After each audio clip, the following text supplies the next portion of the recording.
돈의 흐름이 심상치 않습니다. 게다가 M1 통화량이 늘고 소비 쿠폰이 1차, 2차 연달아 발행됐습니다.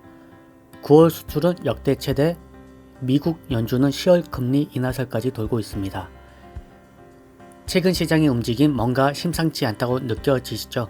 이 와중에 강남 아파트가 아니라 주변 서울 아파트도 다시 올랐고 매물 잡기도 어렵다는 뉴스가 들립니다.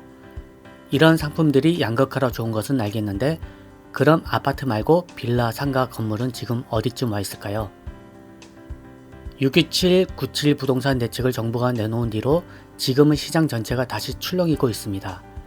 뉴스에서는 아파트 이야기가 쏟아지지만 사실 진짜 변화는 비아파트 시장에서도 나타나고 있습니다. 오늘은 이 부분을 짚어보겠습니다. 영상을 끝까지 보신다면 서울 비아파트 시장의 방향을 한눈에 파악하실 수 있을 겁니다. 현재 627 대책과 97 대책 이후의 빌라, 단독, 다가구, 상가 등의 매물 추세를 파악해 보겠습니다. 빌라의 매물 추이입니다. 매매는 아파트와 동일하게 올해 4월부터 감소를 하고 있고 8월달 들어서 급격하게 줄어들고 있는 것을 보실 수 있습니다.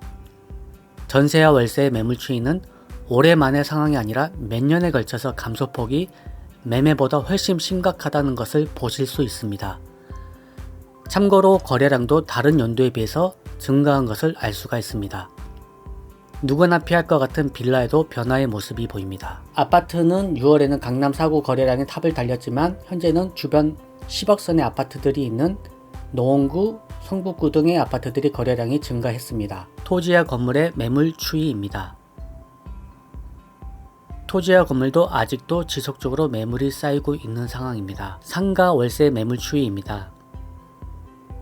매매는 어차피 최악이기에 월세 부분이 잘 나가는지 확인해 보겠습니다. 상가는 현재까지 계속적으로 상승의 추세였습니다. 그런데 최근에 들어서 상가 부분의 매물이 보합으로 변경이 된 것을 확인하실 수 있을 겁니다. 그 시기가 4월 30일 이후부터 감소 추세를 갖추고 있어서 그때쯤에 발생한 이벤트로 M1 증거와 전국 안정화가 영향을 주는 것이 아닌가 싶습니다. 그래도 이 추세가 꺾여야지 분위기가 반전이 될 텐데 이미 몇 년간의 역사적으로 너무 많은 매물이 쌓여있는 상황이라서 바로 급반전은 어렵고 가장 위치가 좋았던 자리부터 나갈 거라 보입니다. 강남 아파트 쪽의 분위기가 아주 좋았기에 특별히 강남 쪽의 건물 데이터를 보면 최근에 보합으로 변경이 됐음을 알 수가 있을 겁니다.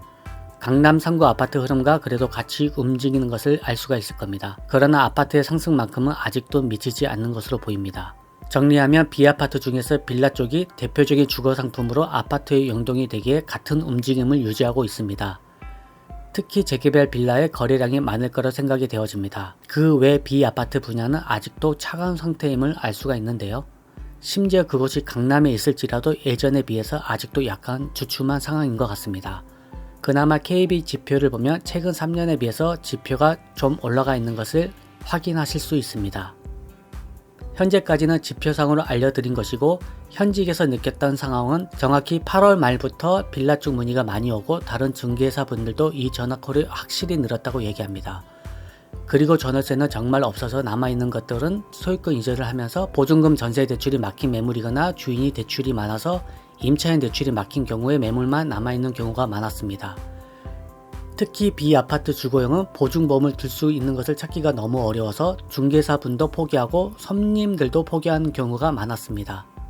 상가도 핵심지인데도 1년 넘게 안 나가는 매물들이 요즘 핫한 통신사나 무인 뽑기방으로 많이 나가고 있는 상황입니다. 그렇지만 개발성이 없는 빌라까지 실제로 구입하는 것은 작년에 역전세도 있어서 아파트에 비해서 조심스러운 것은 당연한 것 같습니다. 예전에 부동산 대책이 정말 많이 나왔었고 나올 때마다 이렇게 정책을 정리했었습니다. 제가 정리한 정책이 여기저기 뿌려지기도 했었는데 최근 몇 년간은 정리를 거의 안 했었습니다. 이제는 다시 정리를 해야 할 것 같습니다. 처음에는 한 장으로 정리할 수 있었던 규제는 이제는 히스토리까지 따지려면 근 10장이 넘어가게 됩니다. 이번 규제들은 대출 규제라고 얘기할 수 있을 것 같습니다.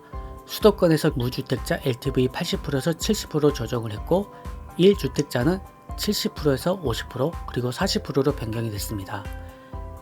2주택 이상은 60%에서 30% 그리고 0%로 변경이 됐습니다. 여기에 수도권 전체 6억이라는 대출 한도로 인해 10억 이상 주거 부동산에 대한 제약이 걸려 있습니다. 전세자금 대출도 조건부 대출 제한을 걸어서 소유권 이전하면서 전세자금 대출은 원칙적으로 제액이 걸려 있습니다.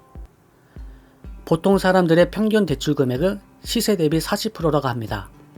6억의 대출 한도와 평균적인 대출 금액인 LTV 40%까지 생각한다면 15억이 마지노선으로 보입니다.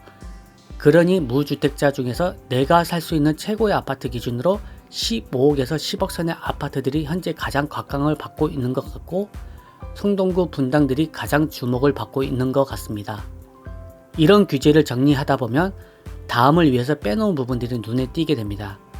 표에서 보시면 알겠지만 이 규제에 아직까지 허용이 되는 면이 있는데 무주택자의 DSR 적용 여부와 수도권 비규제 지역의 LTV 70% 부분입니다. 다음 대책은 아마 여기를 규제적으로 조정한다든지 대출 여력을 조율하든지 그 부분을 공략하지 않을까 싶습니다. 규제를 만드는 분들의 심정을 모르는 바는 아니지만 부디 누가 나그네 옷을 벗길 것인가의 이솝우와 같이 강한 바람으로 외투를 여미게 하지 마시고 따뜻한 태양으로 저절로 외투를 벗게 하시는 지혜를 발휘해 주었으면 합니다. 그럼 지금은 어떻게 해야 할까요? 아파트는 넘사벽이고 단독 다가구 빌라라도 사야 하나요? 답은 개발성에 달려있다고 봅니다. 하락기에는 전혀 맥을 못 추던 개발 호재라는 개념이 상승기에는 꼭 빛을 발휘하게 됩니다. 개발이 예정된 지역의 단독 다가구 재개발이 확실시된 빌라, 이건 여전히 좋은 부동산인 것 같습니다. 예를 들어 용산국제 업무지구 주변처럼 큰 개발축가 막다한 지역은 비아파트 투자에서 유효하다고 생각합니다. 하지만 그렇지 않은 곳이라면 최고의 선택보단 최선의 선택을 고민해야 할 시기인 것 같습니다. 빌라마저 전세가 불안정하고 월세 상승세가 계속된다면 지금은 가격이 안정된 주거 상품 중에 내가 감당 가능한 최저가를 선택하는 전략이 더 합리적인 것 같습니다. 현재까지 제 채널에서는 급매를 몇 개를 소개해 드렸습니다. 또 다른 대책이 나오면 순간적으로 버티기가 어려운 분들의 급매가 나올 수밖에 없는 상황이 발생합니다. 이제부터 본격적으로 여러 급매 상품들을 소개해 보려고 합니다. 고정 댓글에 링크를 클릭하셔서 연락처를 남기시면 빠른 급매 정보가 있으면 먼저 알려드리도록 하겠습니다. 인트로에서 알려드린 대로 현재는 거시경제적으로 돈이 다시 풀리는 시기가 온 것 같습니다. 이 시기에 좋은 선택을 하셔서 벼락거지가 됐다는 소리를 안 듣는 분이 되었으면 합니다. 감사합니다.